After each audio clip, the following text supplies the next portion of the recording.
gudoomiyaha gobolka Boqol mudane Sheena Macalin Nuuro gudoomiyaha degmada Xudur iyo saraakiisha ciidamada qaybasho shaqadulan maybayo howlgalo iyo ku soo biyeena tuulooyinka shalay Gomora Banjanay Aboore iyo Doonful oo ku wada tirsan degmada Xudur ee gobolka Boqol howlgalkan yimay balakabaada goobay ururka nabaddiidka ee Al-Shabaab oo ka dhuumaaleysadaya tuulooyinka geeka howlgalka la ka soo biya gudoomiyaha degmada Xudur Maxamed Macalin Axmed iyo ku hadalay howlgalkan geeka iyo soo biyana maantiyo way kormeeraha ka marnay tuulooyinkii nimanka nabaddiidka ah kor barnaamijyo badan oo ku fuliyaan yaa marani kormeerka saya ka shaqeeya howlasay windigeek waana alxamdulillah way waxa marnay dhowr tuulo Gomora Banjanay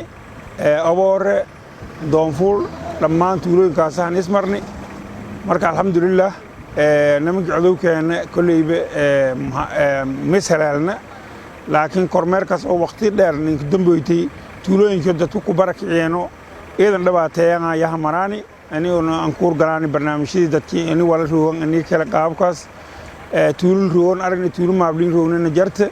marka barnaamijyadaas ayaa kormeerkaas ay ka jarni oo dhinaca nabadgelida la ka sugow sanad iyo nooto maazada deegaamadaas runtii ciidamada Soomaaliya gaar ahaan guutii sagaalaad hatta barnaamijyadaas wiilo ma ka aan masahan qaabkaas mahsuubiyaan laakiin waqtidan dambe way mahsuubiyaan shaqo oo kormeera guud ahaan yasuubiyaan insha Allah barnaamijyadaas iidan li guuleysidii waqtiga hatta la ka jaraan way baa kulli hab meeli marxaladda maraasiya ya marayhayna dilaa iidana kama sinyin wariyaash dhamaantiyo way baa howlgalkaas ayaa ku madaan wariyaash naftiyo barnaamijyadaas guuleysideen marka insha Allah way barajeen ani walaay saacadunku dambeeyay ani walbadan isku bedel doonaan deegaanka rajeen